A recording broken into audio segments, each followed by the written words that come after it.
Hello दोस्तों, स्वागत है आपका स्लीपी क्लासेस में और डेली डोज ऑफ पॉलिटी में। आज हम फिर से वही क्वेश्चन करने वाले हैं, बिहार पब्लिक सर्विस कमीशन के प्रीवियस ईयर क्वेश्चंस। ठीक है, इसमें देखेंगे कि कौन से कॉन्सेप्ट्स लगे हैं, कौन से आर्टिकल्स हैं, कौन से क्लॉजेज हैं, और ये आपकी रिवीजन हो सकती है बाकी एग्जामिनेशन के लिए। ठीक है, कि बिहार पब्लिक सर्विस कमीशन के लिए आप अगर प्रिपेयर कर रहे हैं तो आप प्रीवियस ईयर के क्वेश्चन से देख सकते हैं कि किस तरीके के क्वेश्चंस आ रहे हैं। लेकिन क्योंकि ये कॉन्सेप्ट है इंडियन पॉलिटी का, जो कि सारे एग्जामिनेशन में सेम है, तो अगर कोई आप दूसरे एग्ज़ाम की भी तैयारी कर रहे हैं तो उसमें आपको इसकी बहुत ज़्यादा मदद मिलेगी।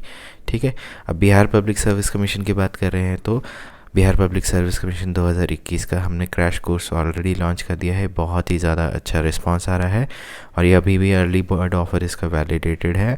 2999 का है, आप बाय कर सकते हैं और इसके सारी डिटेल्स और क्रेडेंशियल्स sleepyclasses.com पे है।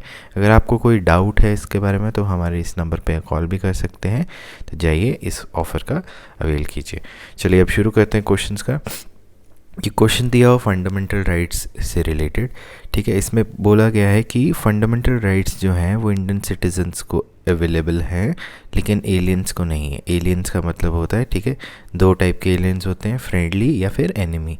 ठीक है, मतलब एलियन मतलब जो कि हमारे कंट्री से बिलोंग नहीं करते हैं। तो ये आपके चार ऑप्शंस हैं।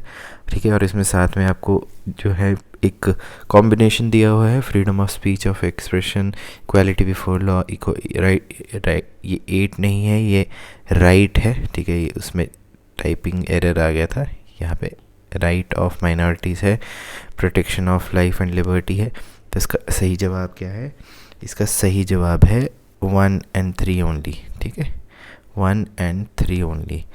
ये जो राइट्स हैं ये इंडियन सिटीजन्स को है लेकिन एलियंस को नहीं है। ठीक है, अब देखिए फंडामेंटल राइट्स आपको याद रखने पड़ेंगे जो सिर्फ which are available only to citizen. कौन कौन से हैं? 15, 16, 19, 29 और 30। ठीक है, अब देखिए आर्टिकल 15 क्या कहता है। आर्टिकल 15 कहता है कि prohibition of discrimination on grounds of religion, race, caste, sex and place of birth. ठीक है, आर्टिकल 16 किस चीज़ के बारे में बात करता है? आर्टिकल 16 बात करता है equality of opportunity in matters of public employment. ठीक है, और आर्टिकल 19 कहता है protection of certain rights regarding freedom of speech. ठीक है, अब दोस्तों देखिए यहाँ पे मैंने आपको एक विस्तार से नहीं चीज़ें बताई हैं। ठीक है, विस्तार से अगर बताऊँगा तो फिर बहुत ही ज़्यादा लंबा है। अगर आपको बहुत ही विस्तार में देखना है तो पॉलिटी फॉर ऑल का जो मैंने बनाए हुए हैं, हमारे लेक्चर्स बनाए हैं, वहाँ पे जाके आप फंडामेंटल राइट्स को प्रॉपर्ली देख सकते हैं। वहाँ पे 15, 16, 17 प्रॉपर्ली हर क्लॉज के साथ एक्सप्लेन किए हुए हैं। ठीक है, आप वहाँ जाके उसको देख सकते हैं। अब आर्टिकल 29 क्या कहता है? आर्टिकल 29 कहता है protection of interest of minorities. ठीक है, कि कोई भी सेक्शन ऑफ सिटीज़न जो है जो टेरिटरी में ऑफ इंडिया में है या उसके पार्ट में है, जिसकी एक डिस्टिंक्ट लैंग्वेज है या स्क्रिप्ट या कल्चर है, उसके पास ये अधिकार है कि वो अपने आप को कंजर्व कर सके। ठीक है, इसमें सुप्रीम कोर्ट ने कहा है किसी की लैंग्वेज या स्क्रिप्ट या कल्चर हो वो उसको भी अधिकार है। ठीक है, ये आर्टिकल 29 है। ठीक है, आर्टिकल 30 क्या कहता है? आर्टिकल 30 कहता है rights of minority to establish and administer educational institution. ठीक है, तो दोस्तों इनको आप डिटेल में अगर बहुत अच्छे से करने चाहते हैं तो पॉलिटी फॉर ऑल में इसको मैंने प्रॉपर्ली एक्सप्लेन किया हुआ है। ठीक है, चलिए अगले क्वेश्चन पे आते हैं कि the expression socialist was introduce in preamble of Indian constitution by which amendment. बहुत ही इजी सवाल है। ठीक है, हम इसको 42nd अमेंडमेंट एक्ट जो है मिनी कॉन्स्टिट्यूशन के नाम से भी जानते हैं। ठीक है, this is called mini constitution. एक बहुत ही ज़्यादा इम्पॉर्टेंट आपकी जो है अमेंडमेंट आई थी। ठीक है, 42nd amendment act.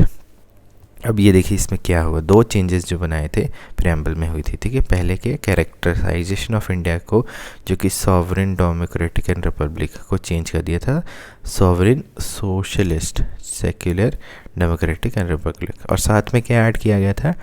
Unity of nation को चेंज करके unity and integrity of nation कर दिया था। ठीक है, तो दोस्तों अब क्योंकि 42nd अमेंडमेंट इतनी बार क्वेश्चंस डिस्कस हो चुके हैं यहाँ पे, ठीक है, और इतनी बार इस बारे में है, तो आप मुझे कमेंट सेक्शन में बताइए कि 42nd अमेंडमेंट एक्ट जो है कौन से ईयर में हुआ था, सबसे पहली बात।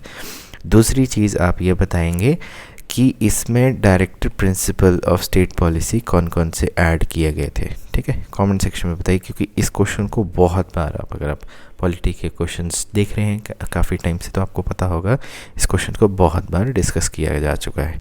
ठीक है, मूविंग ऑन। अगला क्वेश्चन है कि in which article of the constitution of India was the provision of reservation of schedule caste in Lok Sabha was made. अब यहाँ पे लोकसभा पूछा हुआ है। ठीक है, तो लोकसभा के लिए आर्टिकल्स दिया हुए हैं, आर्टिकल 330, आर्टिकल 331, आर्टिकल 332, आर्टिकल 333। तो इसका सही जवाब क्या है? इसका सही जवाब है आर्टिकल 330। ठीक है, अब आर्टिकल 330 क्या कहता है? Reservation of seats for schedule cast and schedule tribes in house of people. House of people क्या होता है? लोकसभा। ठीक है, अब देखिए इसमें क्या कहा है कि seat shall be reserved in house of people for schedule caste schedule tribes except the schedule tribes in autonomous district of Assam और schedule tribes in autonomous district of Assam. ठीक है जी।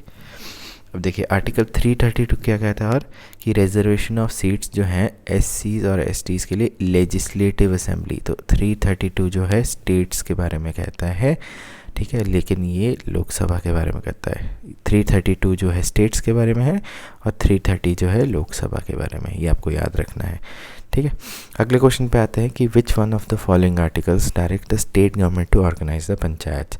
ठीक है, बहुत ही इजी क्वेश्चन है, डायरेक्टर प्रिंसिपल से आया हुआ है। ठीक है, तो इसका सही जवाब क्या है?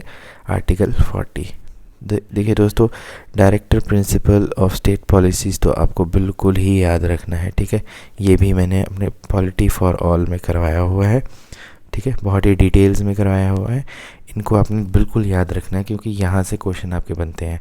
आपको पता है कि अगर आपने एग्जामिनेशन के प्रीवियस ईयर क्वेश्चंस देख रहे हैं तो fundamental right, director principle of state policies और रिट्स से बहुत ज़्यादा क्वेश्चंस आते हैं। ठीक है, आर्टिकल 32 और 226। ठीक है, तो इसका रीज़न ये है कि आपने प्रीवियस ईयर हम इसीलिए आपको कराते हैं कि आपको पता होना चाहिए कि क्वेश्चंस की रिपीटेबिलिटी कहाँ पे है, और जो क्वेश्चंस रिपीट हो रहे हैं उनको तो आपने छोड़ना ही नहीं है टॉपिक वाइज। ठीक है, अब देखिए आर्टिकल 40 क्या कहता है? Organisation of village panchayat. अब स्टेट जो है वो स्टेप्स करेगी, ऑर्गेनाइज करेगी विलेज पंचायत को और उनको पावर्स और अथॉरिटी देगी जो कि नेसेसरी है ताकि वो एक अच्छे तरीके से फंक्शन कर पाएँ। चलो दोस्तों मुझे बताइए कि कौन सा जो पंचायती राज एक्ट है, ठीक है जी, कौन सा 2 अमेंडमेंट एक्ट थे। ठीक है जी, तो 70 समथिंग।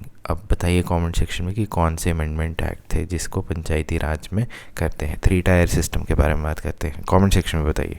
ठीक है, और हमारे 33 और 34 जो है दिया हुआ ऑप्शन उसको भी डिस्कस कर लेते हैं। उसमें किस भी बेसिकली आर्टिकल किस चीज़ से रिलेटेड है? ये रिलेटेड है ये कि मेंटेन करेगा पार्लियामेंट। ठीक है, तो इसके पास पार्लियामेंट के पास पावर है तो वो मॉडिफाई कर सकता है एप्लीकेशन ऑफ फंडामेंटल राइट्स। किसके लिए? आर्म्ड फोर्सेस के लिए और पुलिस फोर्सेस के लिए। ठीक है, अब ये 2 ऐसी फोर्सेस हैं जिसमें कि आपको पूरे तरीके से फंडामेंटल राइट्स नहीं दिए जा सकते क्योंकि ये इसमें मार्शल लॉज के बारे में भी बात करी हुई है। ठीक है, क्योंकि आर्म्ड फोर्सेस और पुलिस फोर्सेस का अलग सिस्टम रहता है। ठीक है, तो उनको फुल फंडामेंटल राइट्स नहीं दिए गए हैं। ठीक है, और आर्टिकल 48 किसके बारे में बात करता है? Prohibition of cow slaughter. तो दोस्तों अब क्योंकि हम director principle of state policy के बारे में बात करें, देखिए पिछला भी क्वेश्चन है तो इसमें बताइए कि यूनिफॉर्म सिविल कोड जो है वो कौन से आर्टिकल में दिया हुआ है। ठीक है, यूनिफॉर्म सिविल कोड कौन से आर्टिकल में दिया हुआ है?